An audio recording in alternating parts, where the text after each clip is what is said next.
Friends, आप सभी लोगों का स्वागत है अपने YouTube चैनल पर। फ्रेंड्स, आज की इस वीडियो में भारत की स्थिति और विस्तार से संबंधित इम्पोर्टेंट प्रश्नों को कवर करेंगे। ये सारे क्वेश्चन काफ़ी इम्पोर्टेंट हैं। आप चाहे किसी भी कॉम्पिटिटिव एग्जाम की तैयारी कर रहे हो तो इस वीडियो को पूरा लास्ट तक देखिए, बहुत ही ज़्यादा यूजफुल और नॉलेजेबल है। तो चलिए शुरू करते हैं फर्स्ट क्वेश्चन से। फर्स्ट क्वेश्चन है, भारत में कितने राज्य समुद्र तट रेखा में हैं? यानी समुद्र के साथ सीमा बनाने वाले भारत के कितने राज्य हैं? तो ये राज्य हैं कितने, इसका हम डायग्राम के आधार पर देखेंगे। तो भारत पूर्वी तट और पश्चिमी तट दोनों तटों को मिलाकर कितने राज्य सीमा बनाते हैं समुद्र के साथ? तो वो आ जाएगा इसका आंसर 9, यानी 9 राज्य पश्चिमी और पूर्वी तट दोनों मिलाकर 9 राज्य हैं जो समुद्र के साथ सीमा बनाते हैं। तो कौन कौन से राज्य हैं? तो राज्यों में आ जाएगा गुजरात, महाराष्ट्र, गोवा, कर्नाटक, केरल, तमिलनाडु, आंध्र प्रदेश, उड़ीसा और पश्चिम बंगाल। अगर केंद्र शासित प्रदेशों की बात करें तो केंद्र शासित प्रदेशों में अंडमान निकोबार, लक्षद्वीप, पुदुचेरी, दमन दीव, ये केंद्र शासित प्रदेश समुद्र के साथ तटीय सीमा बनाते हैं। अगला क्वेश्चन है, भारत में निम्नलिखित में से किस राज्य की तट रेखा सबसे लंबी है? तो काफ़ी अच्छा क्वेश्चन है, बहुत सी एग्जामों में ये प्रश्न देखने को मिला है। तो इसका आंसर क्या आ जाएगा, यानी सर्वाधिक तट रेखा वाला राज्य कौन सा है? तो वो आ जाएगा गुजरात। गुजरात सर्वाधिक समुद्री तटीय लंबाई वाला राज्य है। तो कितनी तटीय लंबाई है गुजरात की? 1214 किलोमीटर की तटीय लंबाई है। अगला क्वेश्चन है, निम्नलिखित भारतीय राज्यों में से किससे होकर कर्क रेखा नहीं गुजरती?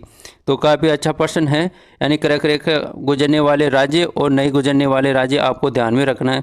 तो कर्क रेखा गुजरने वाले राज्य आप अच्छी तरीके से याद रखोगे तो न गुजरने वाले भी ऑटोमेटिक याद हो जाएंगे। तो कर्क रेखा भारत के मध्य से गुजरती है। तो कर्क रेखा कौन कौन से राज्य से गुजरती है ये हम आगे जानेंगे। तो इसमें आंसर क्या आ जाएगा, इसका आंसर आ जाएगा क्या, उत्तर प्रदेश। यानी उत्तर प्रदेश से कर्क रेखा नहीं गुजरती है।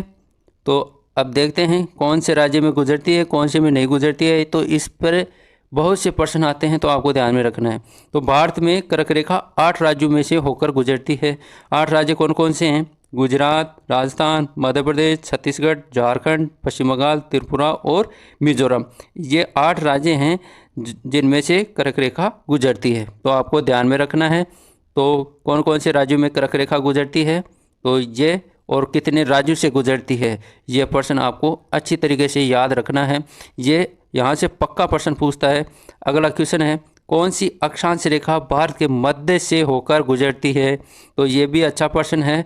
तो अक्षांश रेखा कौन सी है जो भारत के मध्य से गुजरती है? तो भारत से मध्य से कौन सी गुजरती है?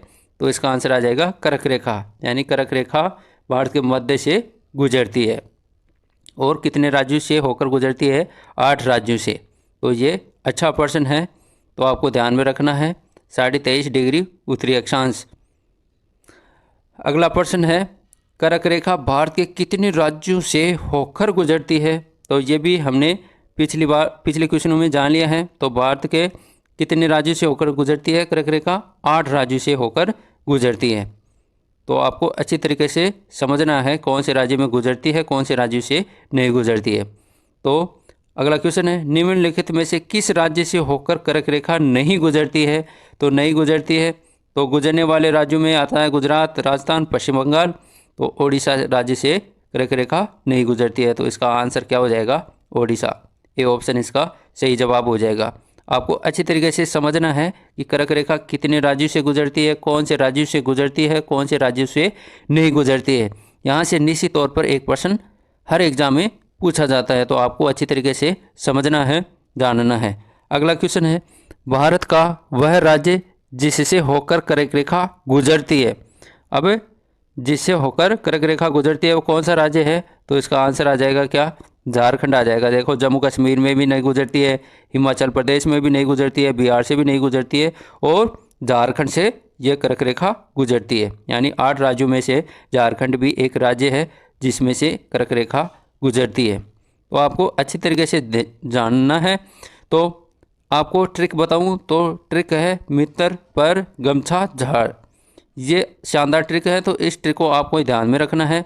मी का मतलब हो जाएगा, देखो, मित्र पर गमछाजार। मी का मतलब हो जाएगा मिजोरम, तर का हो जाएगा त्रिपुरा, प का हो जाएगा पश्चिम बंगाल, र का मतलब हो जाएगा राजस्थान, ग का गुजरात, म का मध्य प्रदेश, छ का छत्तीसगढ़ और झार का झारखंड। तो ये ट्रिक आपको ध्यान में रखनी है कर्क रेखा से संबंधित। अगला क्वेश्चन है, भारत का दक्षिणतम बिंदु है, यानी भारत का सुदूर दक्षिणतम बिंदु कौन सा है, तो ये आपको ध्यान में रखना है। ये भी अच्छा प्रश्न है। तो भारत का दक्षिणतम बिंदु पूछे तो दक्षिणतम बिंदु है कौन सा, इंदिरा पॉइंट आ जाएगा इसका आंसर, यानी इंदिरा पॉइंट भारत का दक्षिणतम बिंदु है। अच्छा प्रश्न है। तो इंदिरा पॉइंट निकोबार द्वीप समूह में स्थित है। पहले इसका नाम पिगमिलियन पॉइंट था। यह भी आपको ध्यान में रखना है कि पहले इसका क्या नाम था, कौन से द्वीप में स्थित है। तो ये अच्छा प्रश्न है, आपको ध्यान में रखना है। अगला प्रश्न है, भारत के दक्षिण में सबसे दूरस्थ स्थल कौन सा है, तो कौन सा है, अभी पिछले क्वेश्चन में हमने बताया था। तो इसका आंसर आ जाएगा क्या, इंदिरा पॉइंट। सी ऑप्शन इसका सही जवाब हो जाएगा। यानी भारत के दक्षिण में सबसे दूरस्थ स्थल कौन सा है या दक्षिणतम बिंदु कौन सा है, तो इसका आंसर आ जाएगा इंदिरा पॉइंट। यहाँ एक प्रकाश स्तंभ स्थित है जिसका उद्घाटन 30 अप्रैल 1972 को हुआ था। भारत में इस दक्षिणतम बिंदु का नाम भारत की पूर्व प्रधानमंत्री इंदिरा गांधी के नाम पर रखा गया है। तो ये भी अच्छा प्रश्न है कि प्रकाश स्तंभ स्थित है जिसका उद्घाटन किसके द्वारा किया गया था, 30 अप्रैल 1972 को इंदिरा गांधी द्वारा किया गया था, इसलिए उन्हीं के नाम पर इसका नामकरण रखा गया। अगला प्रश्न है, इंदिरा पॉइंट का अन्य नाम क्या है, यानी अन्य नाम कौन कौन से हैं, पार्सन पॉइंट, लाही चिंग, पिगमिलियन पॉइंट। तो इसका सभी इंदिरा पॉइंट के ही नाम हैं, तो इसका आंसर क्या आ जाएगा, इनमें से सभी। तो डी ऑप्शन इसका सही जवाब हो जाएगा। यानी ये गलती से मिस प्रिंटिंग हो गया है, तो आपको सुधार करना है। ये सभी इंदिरा पॉइंट के ही नाम हैं, तो इसका आंसर आ जाएगा इनमें से सभी। डी ऑप्शन इसका सही जवाब हो जाएगा। ठीक है। अगला प्रश्न है, निम्नलिखित में से कौन सा स्थान भूमध्य रेखा के निकट स्थित है। काफ़ी अच्छा प्रश्न है, यानी भूमध्य रेखा के निकटतम स्थित कौन सा स्थान है, तो आपको ध्यान में रखना है। भूमध्य रेखा के निकटतम स्थान है कौन सा, इंदिरा पॉइंट। अच्छा प्रश्न है। तो यानी भूमध्य रेखा के सबसे निकटतम बिंदु कौन सा हो जाएगा, इंदिरा पॉइंट हो जाएगा, क्योंकि इंदिरा पॉइंट भारत के दक्षिण में स्थित है और दक्षिण में ही भूमध्य रेखा है। तो भूमध्य रेखा के सबसे निकटतम स्थान इंदिरा पॉइंट है। अगला प्रश्न है, भारतीय भूमि का सर्वाधिक उत्तरी भाग है, यानी सर्वाधिक, यानी भारत का उत्तरी पॉइंट पूछ रहा है, यानी उत्तरी पॉइंट हो जाएगा इंदिरा कोल। तो आपको ध्यान में रखना है, भारत का उत्तरी बिंदु यानी उत्तरतम इंदिरा कोल हो जाएगा और दक्षिण में हो जाएगा इंदिरा पॉइंट। अगला क्वेश्चन है, भारत का दक्षिणतम स्थान इंदिरा पॉइंट निम्नलिखित में से कहाँ स्थित है, तो यह है अंडमान निकोबार द्वीप समूह में। तो आपको ध्यान में रखना है। अगला प्रश्न है, भारत की मुख्य भूमि को रामेश्वरम द्वीप से कौन अलग करता है, तो कौन अलग करता है, काफ़ी अच्छा प्रश्न है। तो भारत की मुख्य भूमि को रामेश्वरम द्वीप से कौन अलग करता है, तो इसका आंसर आ जाएगा पंबन चैनल। बी ऑप्शन इसका सही जवाब हो जाएगा। अच्छी तरीके से आपको ध्यान में रखना है, काफ़ी एग्जाम में पूछा गया प्रश्न है। अगला प्रश्न है, आदम का पुल निम्नलिखित में से किन दो देशों के मध्य स्थित है। आदम पुल का मतलब हो गया यानी किसी कृत्रिम रूप से बनाया गया, यानी यह था भारत और श्रीलंका के बीच। आदम को राम सेतु या रामपुर के नाम से भी जाना जाता है, जिसे भगवान राम के भक्त हनुमान की वानर सेना के द्वारा बनाया गया था। रामायण में इस पुल को सेतु बंधन के नाम से जाना जाता है। तो काफ़ी अच्छा प्रश्न है, आपको ध्यान में रखना है कौन कौन से देशों के बीच है आदमपुर या राम सेतु, तो भारत और श्रीलंका के बीच स्थित है। तो अगला प्रश्न है, निम्न द्वीपों के युग्म में से कौन सा एक 10 अंश यानी 10 डिग्री जल मार्ग द्वारा आपस में पृथक किया जाता है, यानी 10 डिग्री चैनल किसको पृथक करता है या जोड़ता है। तो अच्छा प्रश्न है, तो आपको ध्यान में रखना है 10 डिग्री चैनल अंडमान और निकोबार को जोड़ने का काम भी करता है और अलग करने का काम भी करता है।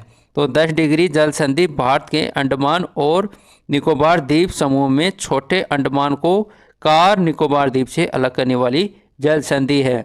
इसकी चौड़ाई उत्तर से दक्षिण 150 किलोमीटर और पूर्व से पश्चिम 10 किलोमीटर लंबी है। तो आपको अच्छी तरीके से ध्यान में रखना है 10 डिग्री चैनल यानी 10 डिग्री जल संधि भारत के अंडमान और निकोबार द्वीप समूह को अलग करने वाली या जोड़ने वाली जल संधि है।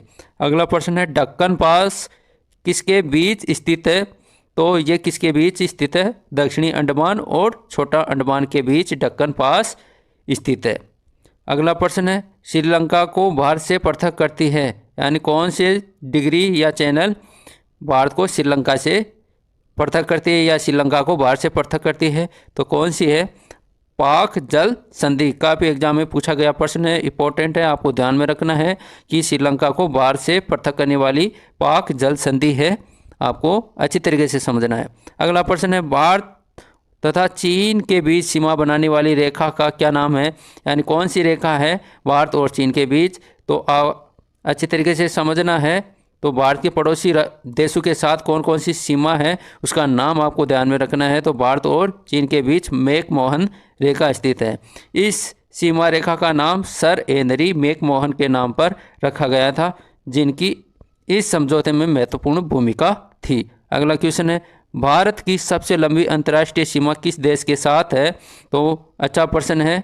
तो सर्वाधिक सीमा बनाने वाला अंतर्राष्ट्रीय सीमा वाला देश कौन सा है? तो इसका आंसर आ जाएगा क्या? बांग्लादेश आ जाएगा। डी ऑप्शन इसका सही जवाब हो जाएगा, यानी बांग्लादेश भारत के साथ सर्वाधिक सीमा बनाने वाला पड़ोसी देश है। तो भारत के पड़ोसी देश कौन कौन से हैं? तो आपको ध्यान में रखना है चीन है, पाकिस्तान, नेपाल, भूटान, अफगानिस्तान, बांग्लादेश, श्रीलंका, म्यांमार और मालदीव, ये देश हैं जो भारत के पड़ोसी हैं और कहीं ना कहीं किसी भी रूप में सीमा बनाते हैं। सबसे छोटी स्थलीय सीमा भारत की किस देश के साथ है? तो इसका आंसर आ जाएगा क्या? भूटान के साथ। भूटान के साथ सबसे कम सीमा है। अगला क्वेश्चन है भारत को निम्नलिखित भौतिक प्रदेशों में विभाजित किया जा सकता है। तो इसका आंसर आ जाएगा क्या? यानी कितने भौतिक प्रदेशों में विभाजित किया जा सकता है भारत को? तो इसका आंसर क्या हो जाएगा? इसका आंसर हो जाएगा क्या? उत्तर पर्वतीय मैदान, वर्ष मैदानी प्रदेश, दक्षिण प्रायद्वीपीय तथा सागर तटीय। डी ऑप्शन इसका सही जवाब हो जाएगा। अगला क्वेश्चन है भारत का कौन सा भूआकृतिक विभाग प्राचीनतम है? यानी सबसे प्राचीन कौन सा भूआकृतिक है? तो इसका आंसर आ जाएगा कौन सा है? इसका सही जवाब हो जाएगा क्या? यानी प्रायद्वीपीय पठार भारत की सबसे प्राचीन भूआकृतिक है। अगला क्वेश्चन है गारो, खासी एवं जयंतिया पहाड़ियाँ संरचना एवं उत्पत्ति की दृष्टि से निम्नलिखित में से किसका भाग है? काफ़ी अच्छा प्रश्न है। यानी कौन कौन सी पहाड़ियाँ? गारो, खासी एवं जयंतिया, ये पहाड़ियाँ हैं वो संरचना एवं उत्पत्ति की दृष्टि से किसका भाग है? पूर्वोत्तर की पहाड़ी का, यानी पूर्वोत्तर राज्यों में ये पहाड़ियाँ पाई जाती हैं। यानी गारो खासी पहाड़ियाँ मेघालय में स्थित हैं, जो पूर्वोत्तर राज्य कहलाते हैं। इन पहाड़ियों का नाम वहाँ पर निवास करने वाली जनजातियों के नाम पर रखा गया है। अगला क्वेश्चन है निम्नलिखित में से कौन सा तट पश्चिमी तट का भाग नहीं है? तो आपको भी ये भी ध्यान में रखना है कि पश्चिम तट में कौन से राज्य हैं, पूरी तट में कौन से राज्य हैं, तो ये आपको ध्यान में रखना है। यानी पश्चिमी तट का भाग नहीं है, तो नहीं है पूछ रहा है तो कोरोमंडल आ जाएगा। कोरोमंडल तट है जो पूर्वी में स्थित है। भारत का पूर्वी समुद्र तट किस नाम से जाना जाता है? तो पूरी समुद्री तट है वो किसके नाम से जाना जाता है? कोरोमंडल तट। बी ऑप्शन इसका सही जवाब हो जाएगा। यानी पूरी तट जो समुद्री तट है उसको कोरोमंडल तट कहा जाता है। काफ़ी अच्छे प्रश्न है, तो तट का भी नाम आपको ध्यान में रखना है।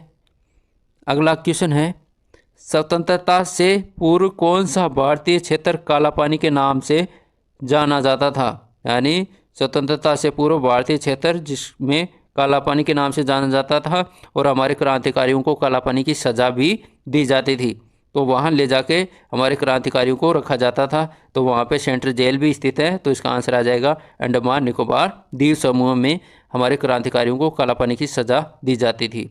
अगला क्वेश्चन है लक्षद्वीप समूह स्थित है, यानी लक्षद्वीप कहाँ स्थित है? अरब सागर में, बंगाल की खाड़ी में, हिंद महासागर में, इनमें से कोई नहीं। तो लक्षद्वीप है वो अरब सागर में स्थित है। काफ़ी अच्छा प्रश्न है। तो लक्षद्वीप समूह अरब सागर में स्थित है। अगला क्वेश्चन है निम्नलिखित में से कौन सा द्वीप भारत और श्रीलंका के मध्य स्थित है? अच्छा प्रश्न है। तो भारत और श्रीलंका के मध्य कौन सा द्वीप है? तो इसका आंसर क्या आ जाएगा? इसका आंसर आ जाएगा क्या? रामेश्वरम द्वीप। यानी ये भारत और श्रीलंका के बीच में स्थित है रामेश्वरम द्वीप। अगला क्वेश्चन है, लक्षद्वीप समूह में द्वीपों की संख्या कितनी है? यानी लक्षद्वीप समूह है, उसमें द्वीपों की संख्या पूछे तो द्वीपों की संख्या आ जाएगी क्या? इसमें आ जाएगी कितनी? 36 द्वीप हैं, जो लक्षद्वीपों में 36 छोटे छोटे द्वीपों को मिलाकर लक्षद्वीप नाम दिया गया। और लक्षद्वीप की स्थापना पूछे तो 1 नवंबर 1956 में, और लक्षद्वीप की राजधानी आ जाएगी कवरत्ती। अगला क्वेश्चन है, दक्षिणी गंगोत्री क्या है? काफ़ी अच्छा प्रश्न है। तो ये विज्ञान से संबंधित प्रश्न आ गया। ये अंटार्कटिका में स्थापित भारतीय वैज्ञानिक अनुसंधान केंद्र है, यानी भारतीय वैज्ञानिकों का अनुसंधान का केंद्र बना हुआ है दक्षिणी गंगोत्री, जो अंटार्कटिका में स्थित है। अगला प्रश्न है, वर्तमान में भारत के किस स्थान को सफ़ेद पानी के नाम से जाना जाता है? तो अच्छा प्रश्न है। तो सफ़ेद पानी के नाम से किसे जाना जाता है वर्तमान में? तो इसका आंसर आ जाएगा सियाचिन, जो चीन और भारत के बॉर्डर पर स्थित है सियाचिन, जिसको सफ़ेद पानी के नाम से जाना जाता है। सफ़ेद पानी का मतलब वहाँ पे बर्फबारी ज़्यादा रहती है, इसलिए सफ़ेद पानी के नाम से जाना जाता है। अगला क्वेश्चन है, जम्मू कश्मीर राज्य का वह हिस्सा जिस पर चीन का अधिकार है क्या कहलाता है? अच्छा प्रश्न है। यानी जम्मू कश्मीर राज्य का वह हिस्सा जिस पर चीन का अधिकार है क्या कहलाता है? तो इसका आंसर आ जाएगा सियाचिन क्षेत्र, अक्साई चीन क्षेत्र आ जाएगा। डी ऑप्शन आ जाएगा। सियाचिन तो भारत के अंदर है, अक्साई चीन है जो चीन के पास स्थित है। अगला क्वेश्चन है, भारत का एकमात्र शीत मरुस्थल है। शीत मरुस्थल यानी इसका आंसर आ जाएगा लद्दाख। लद्दाख को शीत मरुस्थल की संज्ञा दी गई है। अगला क्वेश्चन है, भारत की भौगोलिक स्थिति के संबंध में निम्नलिखित में से कौन सा कथन सही है? तो इसका आंसर क्या आ जाएगा? यह विषुवत रेखा के उत्तर में स्थित है। ये 8 डिग्री 40 मिनट उत्तर से 37 डिग्री 60 मिनट उत्तरी अक्षांश के बीच स्थित है। तो कौन सा आंसर आ जाएगा इसका? इसका आंसर आ जाएगा ये सभी आ जाएगा। ठीक है, यानी ये सभी ही इसका सही जवाब हो जाएगा। उपरोक्त सभी, डी ऑप्शन इसका सही जवाब हो जाएगा। काफ़ी अच्छा प्रश्न है, तो आपको भ्रमित नहीं होना है। सभी बिंदुओं को पढ़कर आपको उत्तर देना है। तो ये सभी पॉइंट सही थे। अगला क्वेश्चन है, भारत किस गोलार्ध में स्थित है? अच्छा प्रश्न है। तो भारत किस गोलार्ध में स्थित है? तो भारत है उत्तरी पूर्वी गोलार्ध में स्थित है। ए ऑप्शन इसका सही जवाब हो जाएगा कि भारत है उत्तरी गोलार्ध और साथ में पूर्वी गोलार्ध दोनों में स्थित है। तो इसका आंसर आ जाएगा क्या? उत्तरी पूर्वी गोलार्ध। अच्छा प्रश्न है, काफ़ी एग्जामों में यह प्रश्न पूछा भी गया है, तो आपको ध्यान में रखना है। तो भारत किस गोलार्ध में स्थित है? तो उत्तरी पूर्वी गोलार्ध में स्थित है। अगर महाद्वीप की बात पूछे तो महाद्वीप है एशिया महाद्वीप। ठीक है, तो भारत एशिया महाद्वीप में स्थित है और उत्तरी पूर्वी गोलार्ध में स्थित है। अगला क्वेश्चन है, निम्नलिखित राज्यों में से कौन सा राज्य 3 तरफ से बांग्लादेश से घिरा हुआ है? तो अच्छा प्रश्न है, ये बहुत सी एग्जामों में देखने को मिला है। तो आपको ध्यान में रखना है कि बांग्लादेश से तीनों ओर से घिरा हुआ है, वो है त्रिपुरा राज्य। डी ऑप्शन इसका सही जवाब हो जाएगा। त्रिपुरा राज्य है वो बांग्लादेश से तीनों तरफ से घिरा हुआ भारतीय राज्य है, और छोटा राज्य है त्रिपुरा, जिसकी राजधानी है अगरतला। यह भी आपको ध्यान में रखना है। यानी राजधानी पूछे तो अगरतला, मुख्यमंत्री विपल देव, राज्यपाल हैं सत्यनारायण आर्य। अगला क्वेश्चन है, डोरंट लाइन निम्नलिखित में 2 देशों के बीच स्थित है। तो इसका आंसर आ जाएगा भारत और पाकिस्तान और अफगानिस्तान के बीच। कई बार भारत और अफगानिस्तान के बीच भी आता है, तो आपको ध्यान में रखना है। अगला क्वेश्चन है, कौन सा राज्य उत्तर पूर्वी राज्यों की 7 बहनों का भाग नहीं है? यानी 7 बहनों के नाम से कौन सा राज्य नहीं है? तो इसका आंसर क्या आ जाएगा? यानी 7 सिस्टर हैं, यानी 7 सिस्टर्स के भाग नहीं है, तो पश्चिम बंगाल नहीं है। यानी 7 बहनों के नाम से कौन कौन से राज्यों को जाना जाता है? वो है अरुणाचल प्रदेश, असम, मेघालय, मणिपुर, मिजोरम, नागालैंड, त्रिपुरा। तो ये सभी प्रश्न काफ़ी इंपॉर्टेंट हैं, आपको ध्यान में रखना है। अगर आपको ये मेरा कॉन्टैक्ट अच्छा लगा तो मेरे चैनल को लाइक करना, सब्सक्राइब करना और शेयर करना। थैंक यू, धन्यवाद।